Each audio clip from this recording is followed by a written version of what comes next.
आज आम गोटे बैगण नुआ रेसिपी बनैबा से दरकार बैगण छोट छोट बैगण यहाँ छोट छोट बैगण दरकार। छोट छोट बैगण को फाड़ कर रखी पियाज कटा भुसुंगा पत्र लंका गुंड सांबर मसला गरम मसला हलदी गुंड लुण किछि पंच फुटण चीनी तेंतुलीर मंड तेंतुली को पानी रे भिजई मंड काढ़ी रखी आउ से तेल कड़े बसई से बर्तन बैगण पकेगा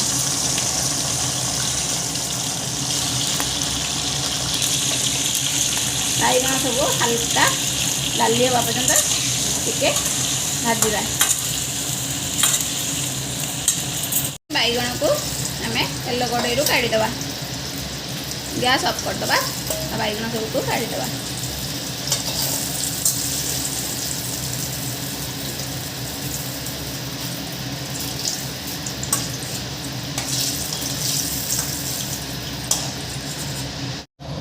गैस ऑन करवा कड़ाई बसैवा कड़ाई गरम होगा कड़ाई गरम हो गलानी से आम तेल पकेवा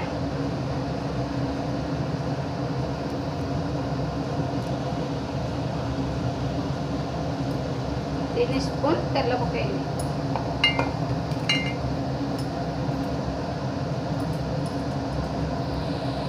तेल गरम है फुटण पकेवा आगे फुटण फुटले भुसुंगा पत्र पकेवा फुटण भुसुंगा भाजीदेवा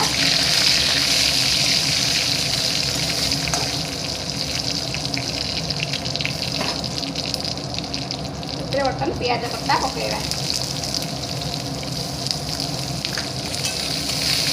पियाज अल्प भजा हम बेसी ना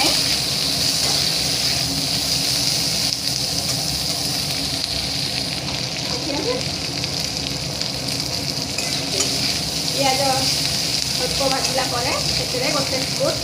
अदा रसुण बटा पकेवा भल भाव गोलैदेवा हल्का भाजवा तार बेसी स्मेल पलैब रसुण स्मेलटा खाई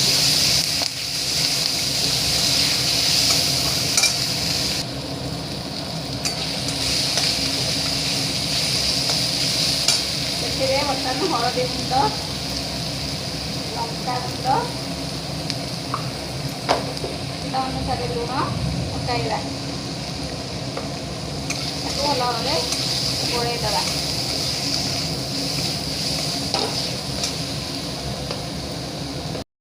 अल्प पानी देवा अल्प पानी टिके कषिबा फ्राई आसलानी बर्तन से सांबर मसला 2 स्पून पकेवा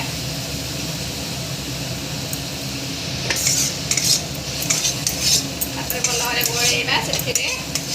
जो तेंतुली मंड काढ़ी रखी बर्तन से पकईली तेंतुली मंड पकईली खटांश काटिया आम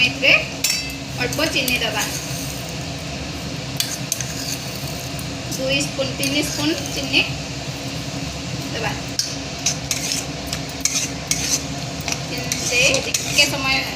नाड़ी दबा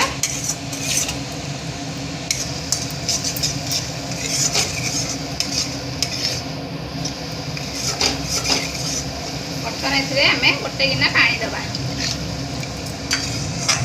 गोटे गिना कमिज लगुच से आउ हाफ गिना पानी दबा फुटिया छाड़ा घर फुटीगला से आम बैगण को पकेवा बैगण पकई गोलैदेवा आपको 2-3 मिनट दिया को छाड़ा बर्तन बैगण खट्टा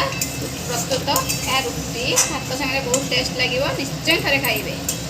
बनइबे और टेस्ट करी कमेंट जनइबे भल लगे लाइक सब्सक्राइब करेंगे।